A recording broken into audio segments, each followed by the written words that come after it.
Re-bienvenue pour une autre vidéo. Aujourd'hui, on regarde ensemble le top 10 des meilleures façons d'obtenir des leads gratuits et ce avec des méthodes qui sont prouvées de fonctionner même dans les marchés les plus compétitifs comme 2026 justement s'annonce de l'être. Donc, si tu es là pour la première fois, eh bien mon nom c'est Mathieu Lévesque, je suis courtier immobilier dans la région du Grand Montréal depuis maintenant bientôt 9 ans. Donc, je me spécialise justement à générer des leads de façon à ce que les clients viennent vers nous. Mais aujourd'hui, on va mélanger ça un peu avec des méthodes traditionnelles, étant donné que je vous montre les méthodes pour avoir des leads gratuits. Si tu veux payer puis vraiment y aller avec des méthodes modernes et efficaces, eh bien, j'ai d'autres vidéos qui vont vraiment t'intéresser sur ma chaîne YouTube. Donc, je t'invite à aller voir ça par la suite. Donc, si tu es de retour, eh bien, re-bienvenue. Sans plus tarder, on commence la vidéo. Au numéro 1, on a le profil Google Business. Ça va être une stratégie peut-être plus long terme que court terme, mais c'est bien important de savoir que si c'est bien optimisé sur votre profil Google Business, vous allez pouvoir vous générer des leads, non seulement acheteurs, mais aussi potentiellement vendeurs, parce que à travers les recherches que font les clients propriétaires sur Google, ils vont avoir plus de facilité à vous trouver. Puis chose qu'il faut garder en tête, le truc là-dedans, c'est qu'il faut utiliser votre profil de Google Business comme si c'était un profil Instagram ou Facebook. C'est-à-dire qu'il faut vraiment interagir de façon constante pour que justement Google vous recommande en étant la meilleure personne que le client recherche. C'est-à-dire qu'il faut être actif sur votre compte pour que Google vous recommande plus facilement. Donc, mettre des photos, être plus actif, demander des avis de façon plus constante plutôt qu'une fois seulement par 2 mois ou 3 mois à une batch de clients. Fait que d'être vraiment actif dans votre profil Google, ça c'est la première étape pour se faire recommander. Par la suite, les avis, comme j'ai dit, c'est bien important. Et par la suite, on peut vraiment venir aussi optimiser votre profil Google avec des produits à l'intérieur de votre profil sur comment acheter une propriété, comment vendre une propriété, estimation gratuite qui relie ça à justement une page d'atterrissage pour obtenir une estimation gratuite, par exemple. De cette façon-là, votre profil Google Business va être vraiment plus optimisé pour vous générer des leads gratuits. Et d'ailleurs, on a des personnes justement dans notre groupe, le Wolfpack, qui se génèrent des leads vendeurs et qui vraiment roulent leur business que par leur profil Google My Business quand c'est bien optimisé. Donc, ça résume pour la première étape, Google Business Profile. Étape numéro 2, une méthode un peu plus traditionnelle, mais si vous avez vendu une propriété dans un secteur, vous avez l'opportunité de vous générer des leads gratuits de propriétaires qui habitent le même secteur. Donc, simplement en allant soit cogner aux portes ou appeler tous les propriétaires alentour de la propriété que vous avez vendue, vous avez une opportunité ici de pouvoir vous générer des leads gratuits simplement en ayant une petite conversation, disons, avec le propriétaire. Si vous faites du porte-à-porte, ça peut ressembler à « Oui, bonjour, Monsieur Tremblay, je me présente, Mathieu Lévesque, courtier immobilier. J'ai vendu la propriété de votre voisin au coin de la rue sur 1, 2, 3 Main Street, on va dire. Je voulais juste vous partager le prix vendu puis peut-être prendre le temps de voir de votre côté si ça vous intéressait de voir combien vous pourriez peut-être avoir pour votre propriété, puis de partir de la conversation d'un point de vue où ce que vous allez offrir de la valeur au client plutôt que de juste avoir l'air achalant pour vendre sa propriété. Déjà là, une estimation, oui, c'est un peu peut-être pushy, mais en même temps, c'est peut-être juste souvent de revenir avec une conversation parce que si le client est vraiment pas prêt à vouloir vendre nécessairement, il va dire non, ça ne m'intéresse pas vraiment d'avoir une estimation. Aucun problème. Seriez-vous intéressé à avoir un rapport du marché qui vous donnerait justement le prix des propriétés en vigueur vendues dans votre secteur, justement pour juste rester à l'affût de ce qui se passe sur la valeur de votre propriété. Ça ne vous engage absolument à rien. Vous allez recevoir une fois par mois. De cette façon-là, vous avez juste à faire un rapport de marché à ce client-là. Et par la suite, c'est même possible de voir combien de fois il va consulter son rapport du marché. Donc, du moment que vous voyez un client vendeur qui va cliquer souvent sur le rapport du marché, c'est une belle opportunité de faire un suivi avec ces clients-là et d'avoir des leads gratuits de cette façon-là. Et vous seriez surpris aussi que si vous allez justement voir plusieurs propriétaires ou vous les appelez, si vous êtes en mesure d'avoir leur numéro de téléphone, vous allez pouvoir peut-être avoir un mandat qui va ressortir de cette prospection-là. Autre méthode qui est un peu plus passive, mais qui est plus sensée aussi, si vous voulez aller moins dans le traditionnel, mais qui reste traditionnel, Vous pouvez aussi imprimer, disons, une centaine de feuilles PDF que vous allez justement mettre le prix vendu de la propriété, un code QR pour avoir plus d'informations, vos coordonnées. Et si jamais vous cognez et vous n'avez pas de réponse, vous pouvez toujours laisser ça dans une enveloppe, dans la boîte aux lettres. Et de cette façon-là, la personne propriétaire va pouvoir peut-être vous contacter éventuellement et peut-être justement s'inscrire au rapport de marché pour justement pas faire tout ça pour rien. Le but, c'est pas vraiment d'avoir de la business maintenant, mais d'avoir des leads potentiellement qui peuvent découler dans les prochains mois. Méthode numéro 3, ça va être de venir faire du contenu local hyper spécifique sur YouTube par rapport à votre secteur pour montrer justement votre expertise de votre secteur sur YouTube. Donc, on parle de vidéos comme des visites virtuelles de propriété, visites virtuelles d'un secteur, votre secteur, contenu éducationnel sur comment vendre une propriété, comment acheter une propriété. Ça peut être aussi du contenu éducationnel sur des mises à jour du marché par rapport aux statistiques immobilières. Tout ça dans l'optique de vraiment venir donner de la valeur dans ces vidéos-là aux clients qui recherchent ça soit sur Google ou YouTube, parce que dans le fond, YouTube appartient à Google. C'est-à-dire que n'importe qui va rechercher sur Google peut tomber sur vos vidéos YouTube quand ils sont bien optimisés. Fait que tout ça, c'est bien important de savoir comment optimiser YouTube pour justement venir se démarquer à travers même Google. De cette façon-là, on peut obtenir beaucoup de leads gratuits. Ça a même permis à des courtiers d'obtenir énormément de business juste à travers des projets de nouvelle construction, par exemple, et qu'il y a beaucoup de gens qui se relocalisent à travers Google, qui tombent sur YouTube sur leurs vidéos. Et de cette façon-là, les gens apprennent à vous connaître, vous faire confiance à travers les vidéos. Et les leads qui ressortent de ces vidéos-là sont d'une extrêmement bonne qualité, si ça peut se dire. Donc, vidéo de longue forme, c'est la méthode 3. Je vous encourage énormément à faire ça parce que ça va être non seulement bon pour avoir des leads à court terme, moyen terme, mais aussi sur votre branding personnel à long terme. Parce que qu'est-ce qui est vraiment intéressant avec l'algorithme YouTube, c'est que l'algorithme ne meurt pas après 3 jours, contrairement à Facebook, Instagram, mais va continuer dans le temps à travailler pour vous, à prospecter passivement pour vous, à vous mettre devant les bons clients qui vous recherchent. Donc, je vous invite à faire ça. C'est une superbe méthode. Méthode numéro 4, c'est une méthode qu'on dort tout un peu là-dessus en tant que courtier immobilier, mais il y a 2 éléments par rapport à ça. C'est la réactivation de toute notre CRM par rapport aux leads qu'on n'a peut-être pas réussi à contacter, mais qu'on pourrait relancer même si ça fait quelques semaines, quelques mois. Donc ça, c'est une des premières choses parce qu'il y a beaucoup de business qui peuvent dormir là-dedans, puis ça coûte absolument rien de juste relancer ces leads potentiels-là. Et deuxième chose aussi, tous les clients qui ont justement fait une transaction avec nous, ça peut être bon aussi de les relancer au moins une fois par année, idéalement plus. Idéalement avoir un suivi avec eux d'une façon aussi qu'ils voient par courriel ou par les médias sociaux ce qu'on fait pour rester top of mind. Mais tout simplement de relancer les leads justement dans notre base de données qui font absolument rien, qui dorment là, puis qu'on n'a peut-être pas réussi à rejoindre, et de relancer nos clients dans notre CRM aussi pour savoir comment ça va dans leur nouvelle propriété, comment ça se passe, prendre des nouvelles sans nécessairement leur mettre une pression, mais simplement pour s'intéresser puis de voir s'il y a du nouveau, comment on peut les aider à travers ça, puis qu'on reste toujours présent. Parce que des fois, c'est difficile de se trouver des façons de rester présent après un notaire parce qu'on sent que notre travail est fait, mais de juste leur montrer qu'on les a pas oubliés, parce que souvent, ce qui arrive, c'est que psychologiquement, le client sent qu'on est là presque à chaque jour, puis pendant la transaction, il y a des négociations, on se parle 3-4 fois par jour, on va au notaire, puis après ça, boum, on disparaît. Fait que c'est de se trouver des façons de rester en contact, puis vous seriez surpris comment que ces clients-là, justement, qui nous font confiance à 100 000 %, si évidemment ils ont eu une belle expérience avec l'achat ou la vente, vont nous référer beaucoup plus que des gens qui ne nous connaissent pas. Donc, c'est très important de prendre le temps. Et ça, je dis ça, mais je suis coupable de justement pas l'avoir assez fait, mais je sais que c'est bon de s'en rappeler. Donc, justement, allez relancer tous les clients qui dorment dans votre CRM. Numéro 5, maintenant, c'est d'être actif dans des groupes Facebook locaux.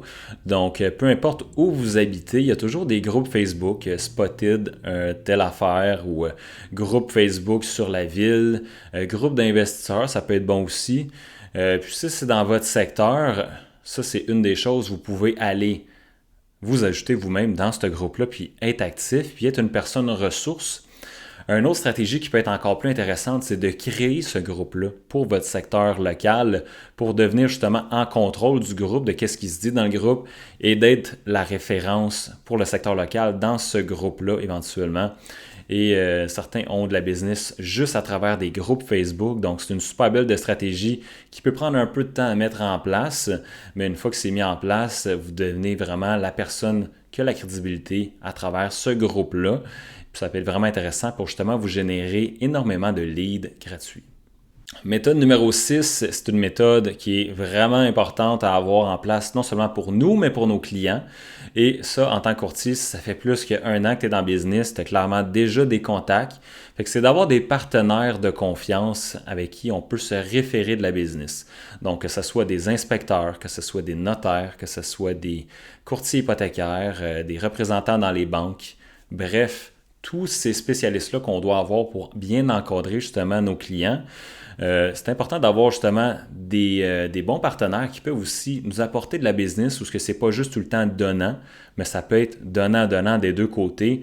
Puis ça peut vraiment faire une différence pour avoir justement de la business qui vient gratuitement à vous, qui fait que c'est win-win pour ce partenariat-là. Donc, je vous invite justement à regarder qui dans votre réseau vraiment pourrait vous apporter de la business. Et en échange, qu'est-ce que vous pourriez trouver comme entente pour justement lui apporter quelque chose à lui aussi. Donc, ça peut être vraiment une belle façon de pouvoir scale votre business avec des partenaires de confiance. Puis en plus de ça, bien, ça vient donner justement un meilleur encadrement dans une transaction quand que la relation de confiance part d'une référence d'un courtier hypothécaire, par exemple, avec des clients qui font confiance à ce courtier hypothécaire-là. Ils vont être portés à vous faire confiance beaucoup plus facilement et le processus se fait beaucoup plus fluidement à travers toute la transaction. Donc, pensez à avoir vraiment des partenaires en place pour votre business. Méthode numéro 7 maintenant, c'est les open house, les fameuses visites libres. C'est une méthode qui va toujours fonctionner. Ça ne coûte absolument rien à part de prendre le temps de faire une visite libre de 2 à 4 un dimanche, par exemple. Et ce qui est important quand on fait une visite libre, par exemple, si on veut avoir des leads gratuits, il faut se trouver une méthode pour obtenir les coordonnées des gens qui rentrent sur la visite libre. Donc, si on a beaucoup de visiteurs en même temps, ça peut être chaotique, ça peut être difficile de justement avoir le temps même de parler à tout le monde qui rentre. Fait que le truc là-dedans, c'est d'avoir les gens écrire leur nom, leurs coordonnées dans le fond sur une feuille. Ou sinon, vous pourrez toujours leur offrir de la valeur. Parce que les gens vont vous donner toutes leurs coordonnées s'ils sentent que c'est dans leur intérêt plutôt que dans notre intérêt, évidemment.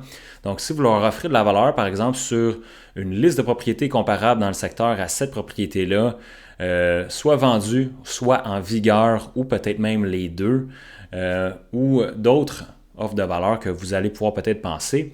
De cette façon-là, les gens vont se sentir beaucoup plus incités à donner leurs coordonnées pour obtenir plus de valeur similaire à ce qu'ils recherchent, évidemment, si on décide de mettre les pieds dans cette propriété-là.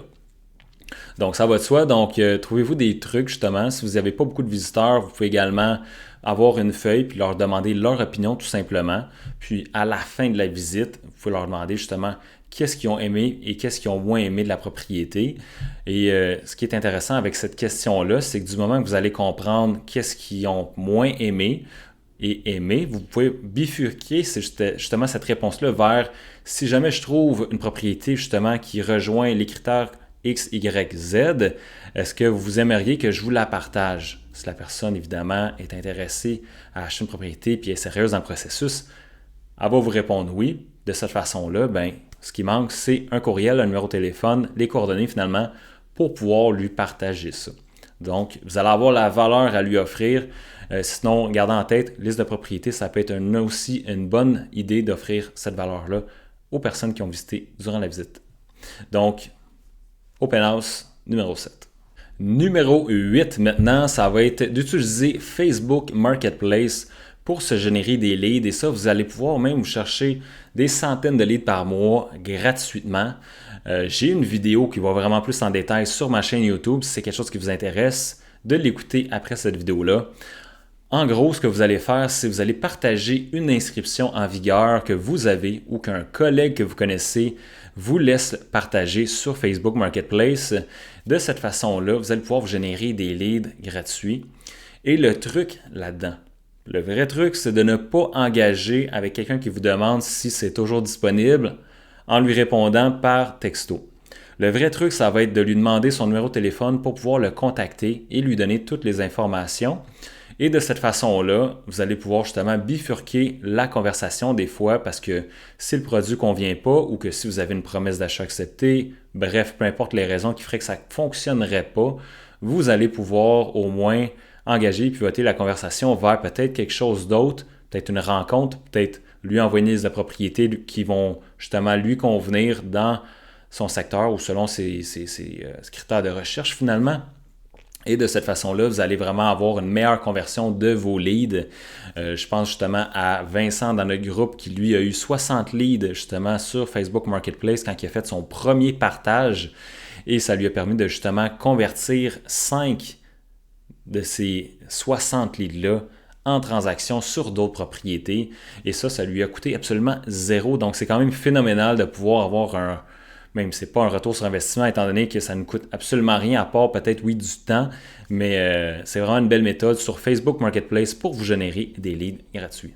Méthode 9 maintenant, ça va être le contenu court, donc tout ce qui est short YouTube, réel Instagram, Facebook, TikTok, donc toutes les vidéos d'environ 1 à 2 minutes qui sont très courtes sur ces plateformes-là. Donc, ce qui va fonctionner avec ces vidéos-là pour se générer des leads, c'est de faire du contenu qui va vraiment venir donner de l'information, mais aussi ouvrir la porte à ce que les gens qui écoutent cette vidéo-là souhaitent en désirer un petit peu plus. Il ne faut pas donner toute l'information à 100% dans ces vidéos-là. Par exemple, j'avais fait une vidéo il y a quelques années sur les 5 choses qu'un vendeur qui vend sur du proprio devrait s'assurer de savoir. Donc, là-dedans, on avait justement qui va payer, par exemple, l'inspection, combien de temps dure le financement, bref, tous des trucs de clauses et de conditions que souvent les gens qui vendent par eux-mêmes oublient. Et là-dedans, évidemment, je leur montrais où mettre l'attention, mais je ne leur donnais pas toute l'information, ce qui fait que j'avais des leads des fois qui m'appelaient pour me dire « Écoute, j'ai écouté ta vidéo, je voulais juste confirmer quelques points par rapport à ça. » Puis là, ça change complètement la dynamique parce que c'est le propriétaire-vendeur qui vend sur du proprio ou qui envisage vendre sur du proprio, souvent c'était plus ça, qui me contactait pour me poser des questions. Donc là, ça me permettait de justement pivoter cette conversation-là et justement de lui poser quelques questions, savoir c'est quoi sa situation, c'est quoi ses motivations à vouloir vendre par lui-même, et de booker un rendez-vous avec lui pour vraiment lui montrer qu'est-ce que moi je peux faire de plus que qu'est-ce qu'il peut faire par vendre par lui-même. Donc, petit exemple comme ça, mais gardez en tête qu'il faut que le contenu que vous faites sur des vidéos courtes, à mon avis, pique la curiosité et qu'il y ait un call to action où ce que les clients doivent vous contacter pour avoir 100% de l'information, parce que sinon, les gens vont juste continuer à scroller. Puis si ce n'est pas assez pertinent, vous risquez de ne pas vraiment avoir des leads avec ça par contre. Dernière méthode et non la moindre, ça va être les appels expirés et à vendre par le propriétaire. Donc, méthode ultra traditionnelle, mais si tu veux vraiment te générer des leads qui ne coûtent absolument rien avec des clients qui veulent vendre pour soit hier ou maintenant aujourd'hui, c'est-à-dire que les expirés n'ont pas réussi à vendre, puis en plus, ils veulent faire affaire avec un courtier, donc c'est probablement les meilleurs clients. Seul inconvénient, c'est que c'est rendu vraiment difficile de pouvoir les rejoindre étant donné qu'il y a de moins en moins de lignes locales. Donc, chose que vous pouvez faire, c'est aller porter des enveloppes si vous ne voulez pas payer pour les timbres. Vous promenez d'un expiré à l'autre, envoyer des enveloppes. Et petit ninja trick par rapport à ça, si vous ne voulez vraiment pas payer, mais évidemment, vous allez payer en temps, puis en gaz, puis tout le kit. Mais mettons qu'on reste dans l'aspect gratuit de la patente. Allez porter des enveloppes de couleur qui sont vraiment particulières, c'est-à-dire des enveloppes bleues, rouges, vertes, peu importe. Des genres d'enveloppes qu'on ne reçoit jamais, ce qui va faire, ça va faire que le client va être beaucoup plus curieux à ouvrir cette enveloppe-là, justement.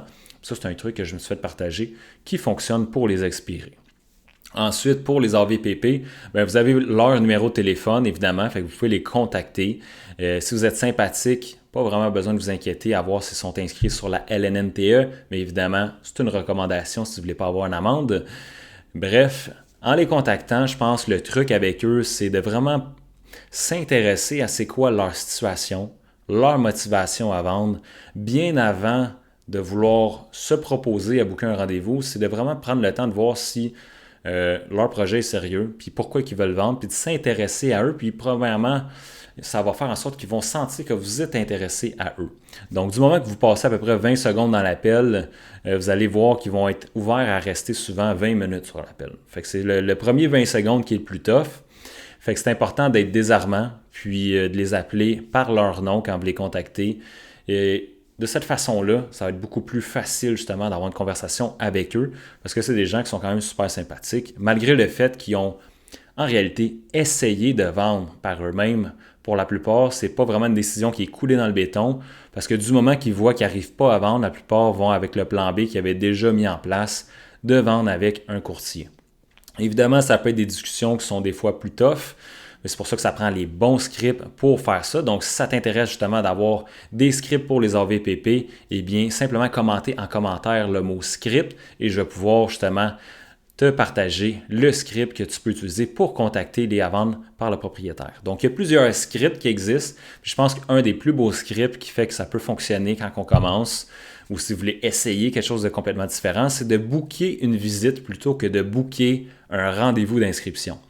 Puis là, il y en a certains qui vont me dire « Ouais, mais je ne veux pas aller là pour rien. » Si vous n'avez pas de business, que vous voulez des leads gratuits, le meilleur temps que vous pouvez perdre, c'est de parler à des propriétaires vendeurs le plus possible. Puis l'approche là-dedans, c'est que vous allez avoir justement une longueur d'avance avec le client parce que vous allez être sur place plutôt que, comme tous les autres courtiers, à l'autre bout du téléphone. Vous allez pouvoir créer une relation avec lui de confiance sur place. Et en plus, vous allez pouvoir quitter le rendez-vous en lui disant « Écoutez, vous m'avez partagé que si dans 30 jours, il n'y a rien qui bouge, vous êtes ouvert peut-être à regarder vos options. Est-ce que vous me permettez justement de vous laisser justement un petit guide que j'ai préparé pour vous aider avec la vente de votre propriété? Puis si jamais vous n'avez rien qui se passe, eh bien, on va se reparler dans 30 jours. Est-ce que c'est correct avec vous? Vous partez de là, vous lui laissez faire son projet, vous lui enlevez la pression de signer un contrat avec vous. Évidemment, s'il y a de l'ouverture, sauter à plein pied, mais le but, c'est justement d'aller là avec une considération que la personne a payé 2000$ pour être sur du proprio pour l'essayer de le vendre par elle-même. Donc, c'est une autre approche. Évidemment, certains vont dire, ben écoute, moi, si je sens qu'il est ouvert, j'y vais tout de suite, puis je veux avoir le mandat. Puis si vous sentez que la personne est ouverte à ça, évidemment, on y va avec ça aussi, là. Donc, une approche pour vous permettre ultimement d'être les deux pieds dans la propriété plutôt que d'être à l'autre bout du fil à essayer de tourner en rond avec des objections. Parce que le but sur un appel téléphonique, c'est pas d'avoir des objections. Le but, c'est d'avoir un rendez-vous. Donc, si avoir un rendez-vous pour une visite fonctionne mieux pour vous, eh bien, vous êtes déjà en avance que de ne pas avoir de rendez-vous, tout simplement. Donc, écrivez le mot script dans les commentaires et je vous envoie justement le script qui fonctionne pour faire vos appels. Donc, c'est ce qui termine la vidéo d'aujourd'hui. Si tu es encore là, je pense que c'est parce que tu es vraiment motivé à avoir le plus de leads possible et d'exploser ta business en 2026. Donc, j'espère que cette vidéo-là va t'avoir apporté une valeur ou peut-être des trucs auxquels tu n'avais pas pensé. Du moins, si tu veux plus d'informations, eh bien, n'hésite pas à aller voir sur ma chaîne. J'ai plein d'autres contenus pour t'aider. Je vais les mettre aussi en partie dans la description du vidéo sur toutes les vidéos que tu devrais regarder en premier. Donc, c'est tout pour aujourd'hui. On se dit à la prochaine vidéo.